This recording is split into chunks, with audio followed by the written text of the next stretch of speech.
All right, let's continue to get reaction on this now. A report into the death of pupil Latoya Temilton says there were no lifeguards nor educators on site when the grade 7 learner drowned. Temilton from Laerskool Queenswood in Pretoria tragically lost her life in January this year during a school leadership camp in Olifantsfontein. In the report, independent law firm Njupetsang attorneys concluded that the Gauteng Department of Education might face civil liability for the incident due to potential negligence. It also recommended that the principal and educators be charged with misconduct for providing dishonest and falsified information to the department and or its agent following their testimonies which contradicted those of the learners. The SGB at the school was also found to be non-functional, hence their less participation in this matter. Vanessa Le Roux from Parents for Equal Education and Matakanye General Secretary, National Association of School Governing Bodies, joins us now via video link to weigh in on the investigative report on the death of Latoya Temilton. A very good afternoon to you both, and thank you so much for joining us. Vanessa, perhaps let me start with you. I mean, you've been dealing with a lot of these matters. Just looking at this report and at just some of its recommendations, it's also recommended that the principal as well as the educators be charged with misconduct for providing dishonest and falsified information to the department. Just what your reaction is in as far as this is concerned. Hi, good afternoon, Nachi, and good afternoon to your viewers.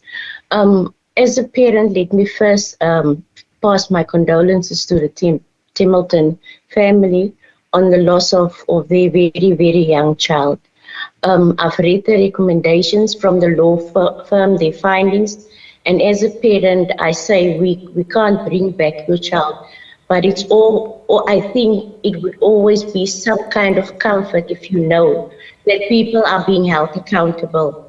And I commend the Gauteng Education Department because this is not something new from them.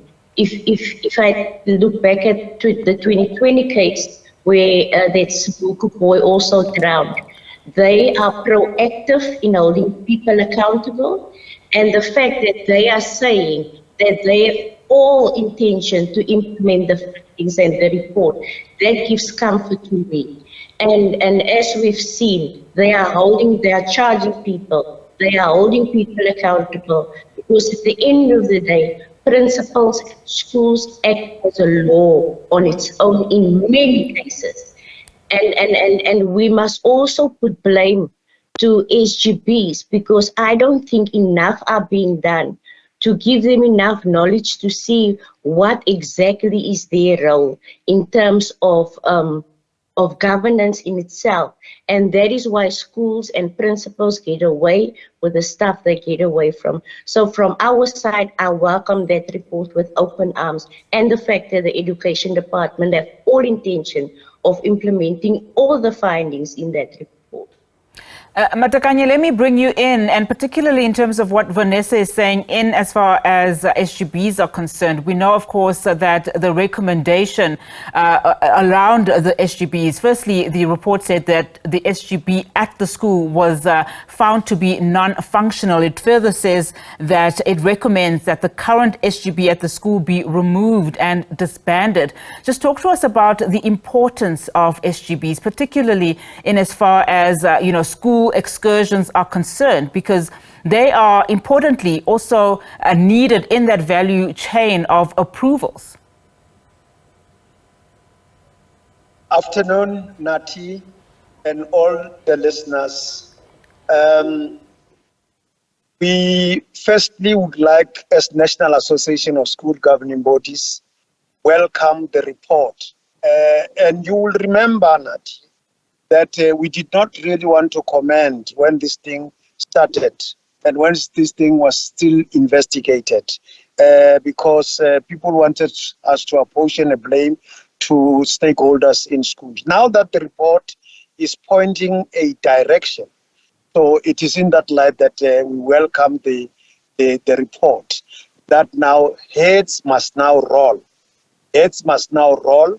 And you asked me about the school governing bodies.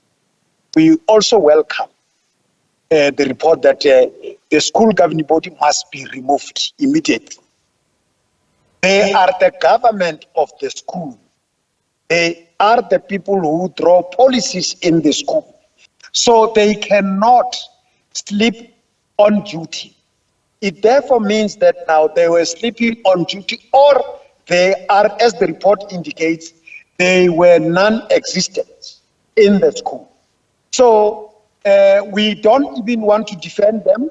We are saying they must remove, there must be a lesson to the incoming school governing body that there is no way that you must sleep on duty.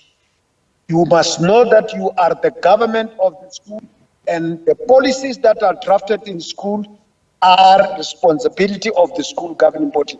Every day, excursions, they must know how many excursions do they have in a year, and then what happens, what plans do they have in terms of that, how do they support teachers, how do they support the principal, how do they support our children, how do they support the parents in the school. Therefore, then we must send, this report sent a very clear message to incoming school governing body that if you sleep on the job, then we are going to remove you.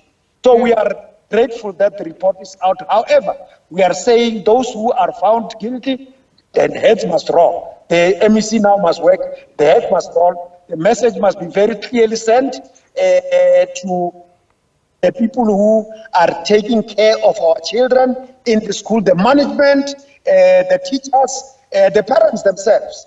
Because sometimes when we take this education, then the parents must be part of that education.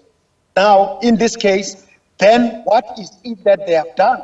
So they must learn as well as parents out there, but they learn through the school government. We welcome this. We are saying, MEC, now is the time that heads must go. Vanessa, of course, when we look at, just some of the regulations, by a number of stakeholders, one of the things that this report has found is that, the department also needs to make a closer look at venues, used by the schools, and the liability of these venues, for instance. I mean, if you look at the report and see what some of the children who were with Latoya at the time, how they talk of no lifeguards in sight, no signs even, in terms of the dangers of swimming. I mean, in fact, this particular venue had a sign that said there's nobody that is going to be supervising you. So the owners then relayed on their teachers and in fact the venue itself to make sure that it creates some form of security barrier around the swimming pool. In as far as venues are concerned, I mean, where do you think they should be held liable to? Unathi, I think that's a burden that we shouldn't put on the department. That's something that, because there's guidelines in terms of safety, health regulations, of the Schools Act. And even if you take just the school in itself, there's so many guidelines, so many expectations by law from the school that they must make sure it happens. So I don't think that the burden, because then in itself, in some kind of way, you put governance issues of schools in the hands of the department and administrators, which is not fair. What we must do, there must be, and I appeal to the National Associations of SGBs, you are doing way too little to hold SGBs across this country accountable.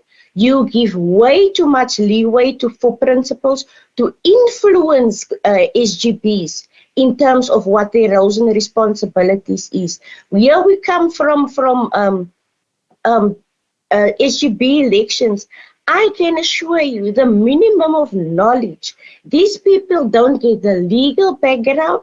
They don't get anything. It's a one-day training, which is not enough to govern 1,500 and more lives, human lives. It's not enough, and that is why principals get away with. And I'm not up for it where we blame these parents in a time like this, or try to hold them accountable in a time like this. Because if my child is elected as a leader, there's certain rules that they must follow, irrespective of whether she could have swum, whether she had the swimming costume in a bag. Someone must have supervised her, and they didn't. And that is the problem. So whether I can swim or not, it doesn't mean I won't try if there's supervision, especially if I'm a child. So if there was supervision, we shouldn't put this blame on parents, especially not in a grieving time like this.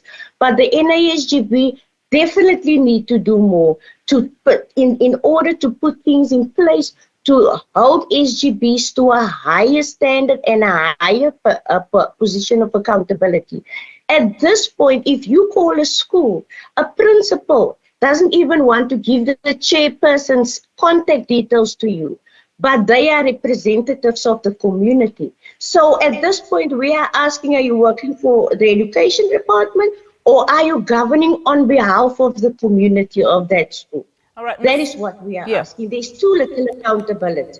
Ms. Le Roux, thank you so much for those comments. And I will allow then Mr. Matakanya to respond to that, because Mr. Matakanya, we don't have enough time, but as we wrap up this conversation, just on the points that have been raised here, and you also earlier mentioned that you didn't want to respond when this incident took place in January, but just on those words in terms of the SGBs should do more, particularly at a national level, to make sure that incidences like these don't happen again.